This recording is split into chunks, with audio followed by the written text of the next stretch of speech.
ሰበር ዜና በአማራ ሕዝብ ላይ ጡት እስከ መቁረጥ የሚያደርስ ጥላቻ ያለበት የአገዛዝ ቡድን ጋር አንቀጥልም በሚል ከፍተኛ ወታደራዊ አዛዡ ሰራዊቱን እየመራ ፋኖን መቀላቀሉ ተሰምቷል። የጸረ አማራው ብልጽግና ቡድን አገልጋይ የነበሩ ከ50 በላይ የመከላከያ ሰራዊት አባላት ከነ ሙሉ ትጥቃቸው ፋኖን ተቀላቅለዋል። የመከላከያ ሰራዊት አባላቱ 46 ጥቁር ክላሽንኮቭ መሳሪያም 11350 የክላሽ ተተኳሽ እንዲሁም 90 የእጅ ቦምብ በመያዝ ነው ፋኖን የተቀላቀሉት። መረጃውን በዝርዝር አጠናቅረን ይዘነዋል። በተያያዘ ዜና የብአዴን ቡድን የቁርጥ ቀኖቼ በሚል ከሚያሞካሻቸው የሚሊሻ አባላት መካከል የሻለቃ መሪውና ብሬን ተኳሹን ጨምሮ 11 የሚሊሻ አባላት ከነሙሉ ትጥቃቸው ፋኖን መቀላቀላቸው ተሰምቷል። ለኦህዴድ ብልጽግና ተላላኪ ለሆነው የብአዴን ቡድን ተላላኪ የነበሩት የሚሊሻ አባላቱ ከዚህ ቀደም ከጥላት ወገን ተሰልፈው በፈጸሙት ክህደት በመጸጸት የበደሉትን ህዝባቸውን ለመካስ ነው ከነሙሉ ትጥቃቸው ፋኖን የተቀላቀሉትም። ተላላኪ በመሆን በህዝባቸው ላይ ህልቆ መሳፍርት ግፍና መከራ ሲፈጽሙና ሲያስፈጽሙ የነበሩት የሚሊሻ አባላቱ በክህደትና በባንዳነት ባህር ተዘፍቆ ከመቅረት ይልቅ ቢረፍድም ሴራው ገብቶን የበደልነውን ህዝባችንን ልንክስ መተናል፣ እናንተ ወንድሞቻችን ያደረጋችሁትን አድርጉን በሚል ከነሙሉ ትጥቃቸው ወደ ፋኖ ገብተዋል። መረጃውን በዝርዝር አጠናቅረን ይዘነዋል፣ የምታደምጡት ይሆናል። ያለፉት 2 ቀናት በኦሮሚያ ክልል ምስራቅ አርሲ ዞን ሸርካ ወረዳ የተገደሉ የክርስትና እምነት ተከታዮች ስርዓተ ቀብራቸው መፈጸሙ ተነገረም። ጥቃቱ የተፈጸመው ጥቅምት 17 ለጥቅምት 18 ምሽት ላይ ሲሆን በዚህም በርካቶች ተገድለዋል፣ በርካቶች ደግሞ ታግተው መወሰዳቸው ታውቋል። የተከበራችሁ አድማጮቻችን መረጃውን በዝርዝር አጠናቅረን ይዘነዋል። ሰላም ጤና ይስጥልኝ። የተከበራችሁ አድማጭ ተመልካቾቻችን እንደምን አረፈዳችሁ፣ እንደምን ዋላችሁ፣ እንደምን አመሻችሁ። ከጣቢያችን የዛሬ ጥቅምት 19 2018 ዓ.ም ዕለታዊ መረጃዎችን አጠናቅረን ይዘን ቀርበናል። መረጃዎቻችን ለብዙዎች ተደራሽ እንዲሆኑ ቻናሉን ላይክ፣ ሰብስክራይብ እንዲሁም ሼር ማድረጋችሁን አትዘንጉ እያለን ወደ መረጃዎቻችን እናልፋለን። አብራችሁን ቆዩ።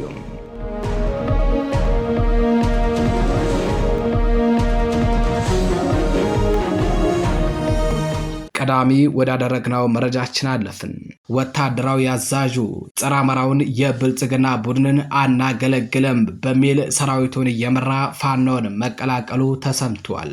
ወታደራዊ አዛዡ በስሩ የሚገኙ ወታደሮችን ከነሙሉ ትጥቃቸው ይዞ የገባውን ጨምሮ ከ50 በላይ ወታደሮች ፋኖን ተቀላቅለዋል። በአማራ ሕዝብ ላይ ጡት እስከ መቁረጥ የሚያደርስ ጥላቻ ያለበት የአገዛዝ ቡድን ጋር አንቀጥልም በሚል ፋኖን ከተቀላቀሉት ከ50 በላይ ወታደሮች መካከል አንድ የሻለቃ አዛዥን ጨምሮ 11 የሻምበል አመራሮች እንደሚገኙበት መረብ ሚዲያ ለማረጋገጥ ችሏል። የመከላከያ ሰራዊት አባላቱ 46 ጥቁር ክላሽንኮቭ መሳሪያ፣ 11350 የክላሽ ተተኳሽ እንዲሁም 90 የእጅ ቦምብ በመያዝ በአማራ ፋኖ ብሔራዊ ኃይል ምስራቅ አማራ ቀጠና አጼ ምኒልክ እዝን ስለመቀላቀላቸው የእዙ ህዝብ ግንኙነት መምሪያ ለመረብ ሚዲያ በላከው መረጃ አስታውቋል። ወታደሮቹ ፋኖን የተቀላቀሉት ከአለፉት ቀናት ጀምሮ መሆኑንም የእዙ ህዝብ ግንኙነት መምሪያ ለጣቢያችን በላከው መረጃ ጨምሮ ገልጿል። ከዘመቻ ባናዳው መጠናቀቅ በኋላ ከተለያዩ የክልሉ አካባቢዎች ወደ ቤት አማራ የገባው የአብይ አህመድ ዙፋን አስጠባቂ ሰራዊት እየፈረሰና እየኮበለለ በስፋት ምኒልክ እዝን መቀላቀሉን እንደቀጠለ ነው። በአማራ ህዝብ ላይ ጡት እስከ መቁረጥ የሚያደርስ ጥላቻ ካለበትና ሀገርን መምራት ካልቻለ የአገዛዝ ቡድን ጋር አንቀጥልም ነው ያሉት ወታደሮቹም። እኛ ለሀገር ድንበራችን ልንሞት ወጣን እንጂ የአንድን ስርዓት ወንበር ለመጠበቅ አልወጣንም። እስካሁንም ድረስ ወደ አማራ ክልል የስምሪት ቀጠና ስላልተሰጠን ነው እንጂ ቢሰጠን ኑሮ ቀደም ብለን እንወጣ ነበር። አሁን ግን እድሉን አግኝተናል፣ ወደ ወንድሞቻችን ተቀላቅለናል ብለዋል። በተያያዘ ዜና የብአዴን ቡድን የቁርጥ ቀኖቼ በሚል የሚኮራባቸው የሚሊሻ አመራርና አባላቱ ከነሙሉ ትጥቃቸው ፋኖን ተቀላቅለዋል።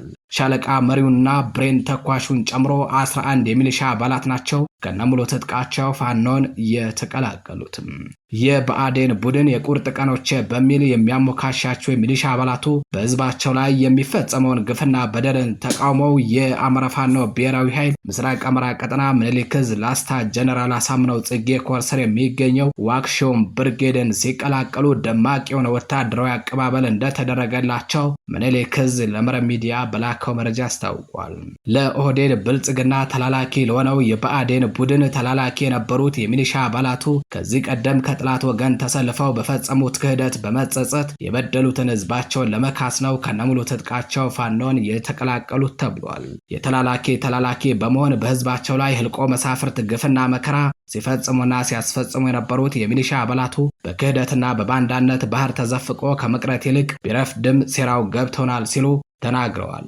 በዚህም የፖሊስ አዛዡና የሚሊሻ ጠርናፊው ሻለቃ ምስጋናው ኔው፣ የሚሊሻ አመራሩ ኮንስታብል የኋላው ግርማይ፣ ብሬን ተኳሹ ወርቋ አድሴን ጨምሮ ሌሎች 8 የሚሊሻ አባላት ጡት ቆራጩ የብልጽግና ቡድንን በመቃወም በደሃና አምደወርቅ ዱራ ግንባር ከተሰጣቸው የስምሪት ቀጠና ከነሙሉ ትጥቃቸው በመጥፋት ምኒልክ ዕዝ ስር ላስታ ጀነራል አሳምነው ጽጌ ዋክሹም ብርጌድን ተቀላቅለዋል ሲል የእዙ ህዝብ ግንኙነት መምሪያ ለመረብ ሚዲያ በላከው መረጃ አስታውቋል። የሚሊሻ አባላቱ 1 ስኪም፣ 1 ምንሽር፣ 1 ኢንፎርቲ፣ 8 ክላሽንኮቭ መሳሪያ፣ 330 የክላሽ ተተኳሽ፣ 6 የእጅ ቦምብ፣ 40 የሲኬ እና የምንሽር ተተኳሽ፣ 11 የወገብ ትጥቅ እንደያዙ ነው ፋኖን የተቀላቀሉትም። የተከበራችሁ አድማጭ ተመልካቾቻችን መረጃዎቻችን እንደቀጠሉ ናቸው። አሁን ደግሞ ወደ ኦሮሚያ ክልል አርሲ እናመራለን። በኦሮሚያ ክልል ምስራቅ አርሲ ዞን ሽርካ ወረዳ ልዩ ቦታው ዘንባባ አርሴማ ተብሎ በሚጠራው አካባቢ የክርስትና ሃይማኖት ተከታዮች ላይ ያነጣጠረ ጥቃት ተፈጽሞ 14 ንጹሃኖች መገደላቸው ተነግሯል።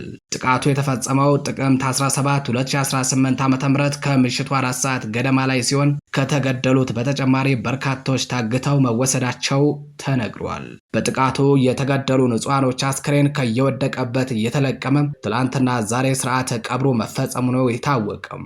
በዚህ ዞን የኦርቶዶክስ እምነት ተከታዮች ላይ ያነጣጠረ ጥቃት ሲፈጸም ለበርካታ ጊዜ ሲሆን ከሳምንት በፊትም በተመሳሳይ በርካታ የእምነቱ ተከታዮች በአሰቃቂ ሁኔታ መገደላቸውን ጣቢያችን መረብ ሚዲያ መዘገቡ አይዘነጋም።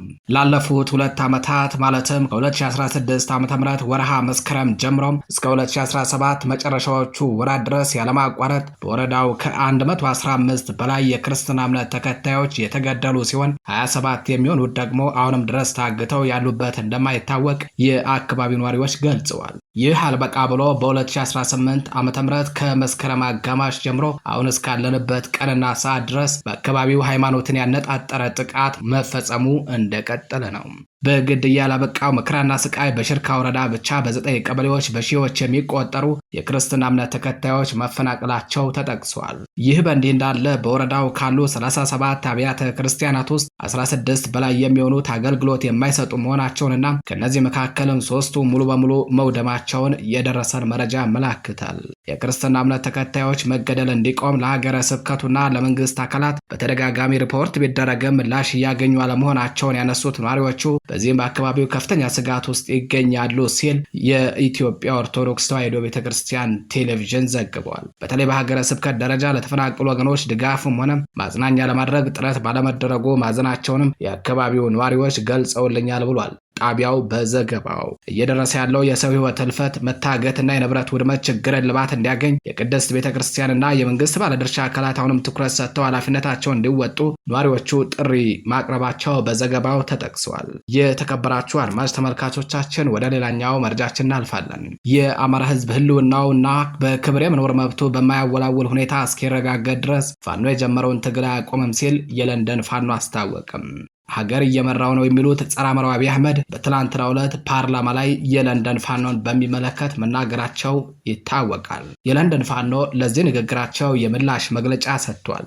ጠቅላይ ሚኒስትር አብይ አህመድ በትናንትናው ዕለት በኢትዮጵያ ህዝብ ተወካዮች ምክር ቤት ቀርበው በለንደን ስለተካሄደው የኢትዮጵያ ምክክር ኮሚሽን ተቃውሞ የሰጡትን ምላሽ በጽኑ እንደሚቃወም ይገልጻል ይላል መግለጫው። የጠቅላይ ሚኒስትሩ ንግግር የተቃውሞ ዓላማዎቻችንን በቅጡ ያልተረዳ በአማራ ህዝብ ላይ እየተካሄደ ያለውን የዘር ማጥፋት ግፍ ለመደበቅ ያለመና እውነቱን የካደ አሳፋሪ ተግባር ነው ብለዋል። በአማራው ህዝብ ላይ በጦርነትና በጭፍጨፋ የተነሳ የመኖርና ያለመኖር የህልውና ስጋት እያለ የህዝብ ወኪልን አስሮ መደራደር እንደማይቻልና የምክክር ኮሚሽን የሚባለው ስብስብ የገዢው ቡድን ስልጣን ማራዘሚያ እንጂ የችግሩን ስር መፍታት ዓላማው እንዳልሆነ ለንደን ፋኖ በእርግጠኝነት ይረዳል ብለዋል መግለጫው።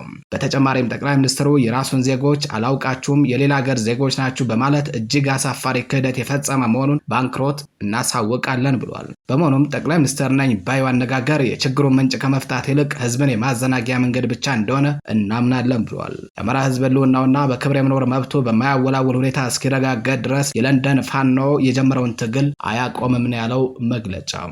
በአማራ ህዝብ ላይ እየተካሄደ ያለው ጦርነት እስኪቆም የጅምላ ጭፍጨፋው ፍጻሜ እስኪረጋገጥ እንዲሁም በአማራ ህዝብ ላይ የዘር ማጥፋት ተግባር ላይ የተሳተፉ አካላት ለፍትህ እስኪቀርቡ ድረስ የለንደን ፋኖ ድምፁን አጠናክሮ ለዓለም ማህበረሰብ ማሰማቱንና ለህዝቡ ድምፅ መሆኑን ይቀጥላል ነው ያለው። የለንደን ፋኖ ትናንት ጥቅምት 18 2018 ዓ.ም አመሻሹን ባወጣው ጋዜጣዊ መግለጫ። የተከበራችሁ አድማጭ ተመልካቾቻችን ለዛሬ ጥቅምት 19 2018 ዓ.ም ይዘናቸው የነበሩት ዕለታዊ መረጃዎቻችን እነዚህን ይመስሉ ነበር። በሌሎች መረጃዎች እስከምንገናኝ ቸር ቆዩም።